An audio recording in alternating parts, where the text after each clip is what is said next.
नमस्कार, संगम न्यूज में आपका स्वागत है। पेश है सुबह की फटाफट खबरें। सबसे पहले कोरोना अपडेट। पिछले 46 दिनों में रविवार को कोरोना वायरस के सबसे कम नए मामले सामने आए हैं। देश में लगातार 17वें दिन कोरोना वायरस के नए मामलों में ज्यादा रिकवरी भी हुई है।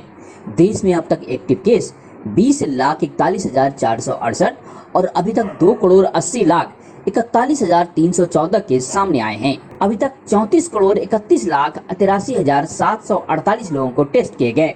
दिल्ली की बात करें तो दिल्ली में लगातार रिकवर हो रहे हैं। रिकवर केस 1,803 है। वहीं नए मामले 946 आए हैं। वहीं 78 लोगों की मौत हुई है। केंद्र सरकार की 7वीं वर्षगांठ पर प्रधानमंत्री नरेंद्र मोदी ने रविवार को राष्ट्रीय सुरक्षा और विकास से संबंधित विभिन्न पहलुओं पर उठाए गए कदमों का उल्लेख करते हुए दावा किया कि इस दौरान देश ने कितने ही राष्ट्रीय गौरव के क्षण को महसूस किए। आकाशवाणी के मासिक रेडियो कार्यक्रम मन की बात की ताजा कड़ी में देशवासियों से संवाद करते हुए प्रधानमंत्री ने कहा कि पिछले 7 सालों में भारत ने किसी के दबाव में आए बगैर अपने संकल्पों से कदम उठाया है और देश के खिलाफ साजिश रचने वालों का मुंहतोड़ जवाब दिया है। केंद्रीय स्वास्थ्य मंत्रालय ने बताया है कि देश में कोविड-19 टीकाकरण के लिए जून के महीने में करीब 12 करोड़ खुराक उपलब्ध होगी।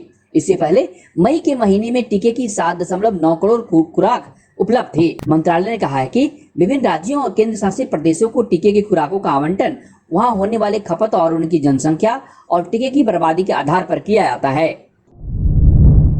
भाजपा के नरेंद्र मोदी सरकार की 7वीं वर्षगांठ के अवसर पर भाजपा के करोड़ों कार्यकर्ता देश भर के 1 लाख गाँव में सेवा कार्य करने के लिए उमड़े। सत्तारूढ़ दल के इस दिन का सेवा दिवस रूप में मौन समारोह के रूप में मना रहे हैं, क्योंकि देश कोरोना वायरस की घातक दूसरी लहर से जूझ रहा है।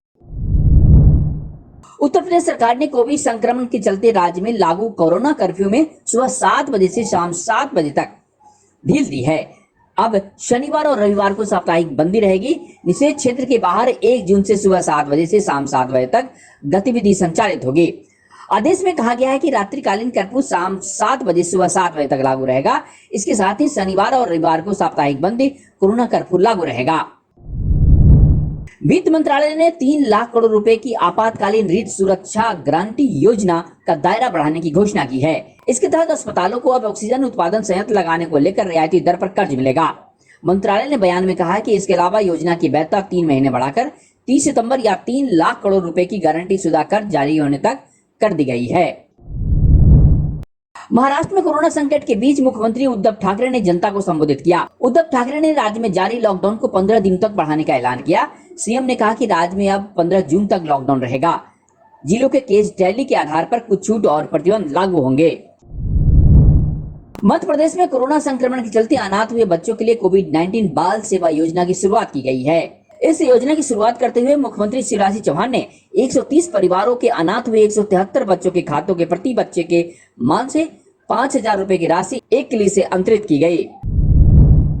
दिल्ली एनसीआर में मौसम में बदलाव हुआ। तेज हवाओं के साथ आसमान में बादल छाए हुए हैं, जिससे दिल्ली वासियों को गर्मी से राहत मिली है। मौसम विभाग ने पहले ही दिल्ली और एनसीआर में बारिश की संभावना व्यक्त की थी। वहीं चंडीगढ़ में तेज आंधी आई, जिससे कई पेड़ गिर गए। ब्रिटेन के प्रधानमंत्री बोरिस जॉनसन और उनकी मंगेतर कैरी साइमंड्स शनिवार को एक छोटे निजी समारोह में शादी के बंधन में बंध गए। प्रधानमंत्री के डाउन स्ट्रीट कार्यालय में इस बारे में बताया गया है। जॉनसन के कार्यालय द मेल और द सन अखबारों में छपी खबरों की पुष्टि की गई है।